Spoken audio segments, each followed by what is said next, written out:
सबसे पहले तो मेरी माजरत कबूल कीजिएगा, गुज़श्ता हफ्ते आपसे मुलाकात नहीं हो सकी। बहुत से लोग ये पूछ रहे थे कि आरटीएस की नेक्स्ट वीडियो कब आएगी। गुज़श्ता हफ्ते मुलाकात क्यों नहीं हो पाई, इसकी भी एक रीज़न है। और गुज़श्ता हफ्ते एक टॉपिक बहुत ज़्यादा वायरल था, उस पर भी लोग कह रहे थे कि आप कमेंट करें, आपका कमेंट कब आएगा। तो दोनों चीज़ें एक दूसरे से ममासलत रखती हैं। तो सबसे पहले तो मैं एक क्लियर कर देता हूँ। अब वो वीडियो जो बहुत वायरल हो रही थी, जिसमें बहुत बात हो रही थी और कह रहे थे कि आरटीएस का कमेंट इस पर क्या है, वो एक फेमस यूट्यूबर इन्फ्लुएंसर डकी भाई की वीडियो थी, जो गालिबन 52 मिनट की वीडियो थी और उस पर खासे व्यूज़ भी आए। तकरीबन 14-15 मिलियन व्यूज़ तो उस वीडियो के ऊपर पड़ चुके हैं। तो ये कैसे हो सकता था कि हम उसके ऊपर कमेंट ना करें। इंटरेस्टिंगली हम डकी भाई से रब्ता कर रहे थे और हमारी बात भी हो गई, लेकिन फिर बावजूद वो हमारे इस पॉडकास्ट का हिस्सा नहीं बन सके। उसकी क्या रीज़न थी, ये भी मैं आपके सामने बता देता हूं कि क्या प्रॉब्लम बना। सबसे पहले तो डकी ने जो स्टोरी बताई है, सादुर रहमान उर्फ डकी भाई, जो स्टोरी सामने आई, मेरे लिए वो स्टोरी को बहुत नई नहीं थी, क्योंकि ग्लोबल टॉर्चर इंडेक्स पे मेरा वतन अजीज पाकिस्तान हाई रिस्क कंट्री करार दिया गया है, जहां पे टॉर्चर बहुत ज्यादा होता है। कस्टोडियल टॉर्चर की बात कर रहा हूं मैं, जहां की प्रिजन्स अभी भी 150+% के ऊपर चल रही हैं, जहां अभी भी अंडर ट्रायल कैदी 70% है जो प्रिजन्स के अंदर मौजूद है, जहां बहुत सारे ऐसे इंसिडेंट्स माजी में भी होते रहे, अब भी रकम हो रहे हैं और मुझे लगता है फ्यूचर में भी, क्योंकि हमारे यहाँ ये टॉर्चर से मुतालिक एक एक्ट तो पास हो गया जिसको एंटी टॉर्चर लॉ 2022 कहा गया। उसकी इंप्लीमेंटेशन अभी भी ना होने के बराबर है। तो इसलिए मुझे को बहुत ज़्यादा उम्मीद नहीं है कि ये टॉर्चर की जो दास्तानें रकम हो रही हैं ये कहीं ना कहीं कम हो जाएंगी या केसेस कम हो जाएंगे। तो इसलिए मेरे लिए डकी की स्टोरी में कुछ नया नहीं था, सिर्फ इसके अलावा कि डकी था, एक मारूफ यूट्यूबर ये कह रहा था और वो रो भी रहा था, गिड़गिड़ा भी रहा था। मेरी सिंपथीज उसके साथ है और आप सब लोगों की सिंपथीज भी यकीनन उसके साथ है, इसीलिए तो आपने इतने सारे व्यूज दे दिए उसको। मेरे लिए और क्या नया था, उसमें field marshal general Asim Munir साहब का नाम नया था, उसमें बिग ब्रदर नया था। ये तीन चीजें नहीं थी। स्टोरी कहने वाला एक इन्फ्लुएंसर था, बड़ा आदमी था, उसमें एक और बड़े आदमी का जिक्र करके उसको अप्रिशिएट कर रहा था, that is field marshal general Asim Munir, और एक big brother who work in shadows जिसका नाम नहीं लिया गया। मैं ये सोचने लगा कि डकी कितना, मतलब इस टॉर्चर के बावजूद भी कितना ब्लेस्ड है कि उसको बिग ब्रदर मिल गया। फिर field marshal general Asim Munir साहब का नाम लिया, तो क्या ये जनरल आसिम मुनीर साहब का काम है? ये करना जनरल आसिम मुनीर साहब का काम था, डोमेन उनका था? क्या ये किसी बिग ब्रदर का जो शेडोज में काम करता है ये उसका काम था? और क्या ये सर्विसेज सिर्फ डकी को ही मैसर है? ये उस बूढ़े बाप के उस बेटे को जो बकरी चोरी के इल्जाम में गिरफ्तार हुआ और आज तक जेल की चक्की काट रहा है, उसको क्यों मैसर नहीं है? ये उसको मैसर क्यों नहीं था कि जिसने सिर्फ एक बैंक की एटीएम मशीन में कैमरे की तरफ देख के मुंह चढ़ाया था और उसके बाद उसको मार दिया गया था? ये सर्विसेज उसको मैसर क्यों नहीं थी जिसका ताल्लुक पेशावर से था और उन्होंने सिर्फ पुलिस वालों की नकल उतारी थी और पुलिस वालों ने इतना तशद्दुद किया था कि वो इस जहाने फानी से कूच कर गया था? ये सर्विसेज एक आम आदमी को मैसर क्यों नहीं है? वो आम आदमी जिसके पास कोई बिग ब्रदर, कोई बड़ा इन्फ्लुएंस नहीं होता, या वो खुद इन्फ्लुएंसर नहीं होता, जिसके पास कोई दौलत नहीं होती, जिसके पास ताकत नहीं होती, जो एक आम आदमी है, उसको ये सब चीजें मैसर क्यों नहीं है? ये सवाल, this question remains the same.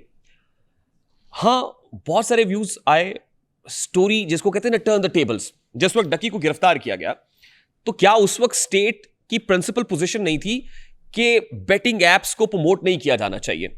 ये जुआ जो प्रमोट किया जा रहा है, और जाहिर है ये वो कहते हैं ना सबक दे रहे हैं इन शाहीन बच्चों को खाकबाजी का। शिकायत है मुझे यार अब खुदावंदाने मकतब से, सबक शाहीन बच्चों को दे रहे हैं खाकबाजी का। तो खाकबाजी का जो सबक दिया जा रहा था अपनी वल्गर गुफ्तगू के साथ, अपनी उन कॉनोटेशंस के साथ जो अपने व्लॉग्स के अंदर आप इस्तेमाल करके व्यूज समेटते थे, क्या उस सबको भूल जाए हम? यानी एकदम से हम कितने जज्बाती लोग हैं कि आज वही डकी हमने विक्टिम बना दिया, आज वही डकी हीरो है जो कल तक ऐसा कंटेंट कर रहा था जो बिलो द बेल्ट था, जो कल तक ऐसी चीजों को प्रमोट कर रहा था जिसका हमारा कानून इजाजत नहीं देता है। आज वो हीरो है।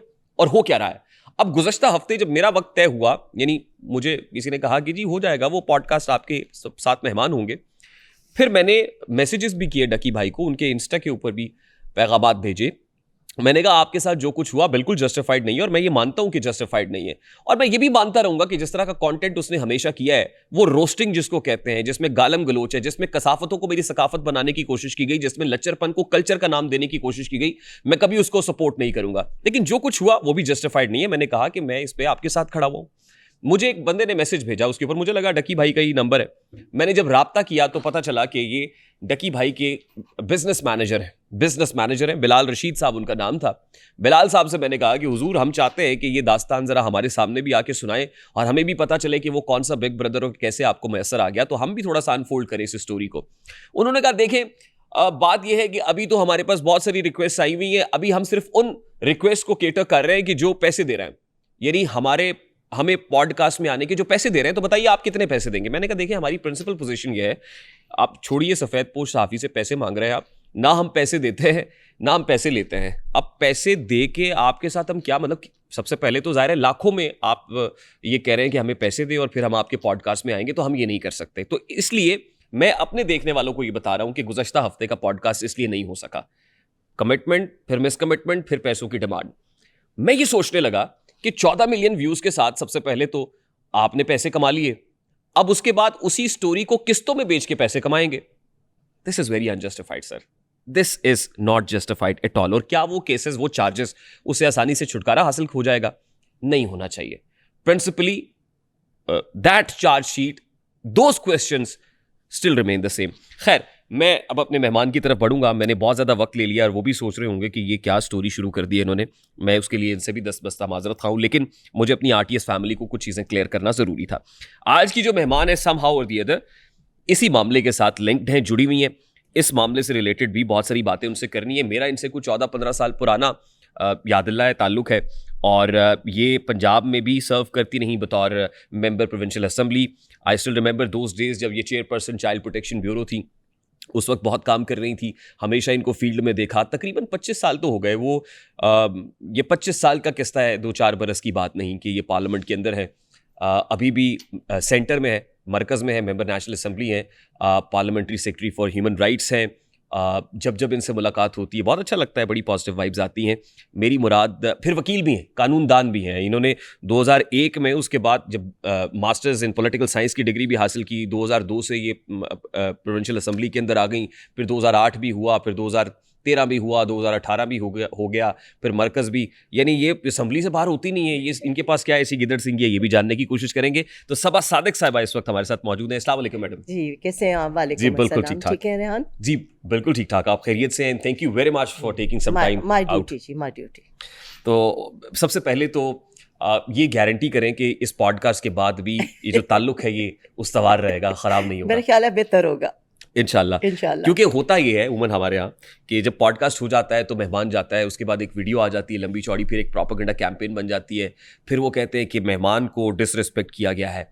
तो मैं सिर्फ, क्योंकि आप तो यू नो वेरी वेल, आप एक लॉयर भी हैं, और जब आप अपना केस लड़ रहे होते हैं तो डिसएग्रीमेंट भी होता है वहाँ पे। वो कहते हैं definitely let's agree to disagree. Definitely और डिसरिस्पेक्ट एक फर्क चीज़ है, डिसएग्रीमेंट एक फर्क चीज़ है। डेफिनेटली, ये बिल्कुल ठीक कहा आपने। देखिए, ना तो मैं कोई दम दरूद करती हूँ ना मैं कोई पीर फकीर हूँ, हकीम हूँ। जी तो एक सियासी वर्कर हूँ और एक सियासी जदोजहद है थ्रू आउट द लाइफ। आप 24 ईयर्स 25 ईयर्स तो पार्लियामेंट में कह लें, जी। और 2 टेन्योर मेरे एज अ काउंसलर रहे लाहौर मेट्रोपॉलिटन में। अच्छा, ग्रेट। और एक सियासी जदोजहद है और वर्कर की हैसियत से काम किया है। तो हम लोग जो होते हैं, हमने पूरे ज़िंदगी के उतार चढ़ाव देख के मैं यहाँ तक पहुँची हूँ।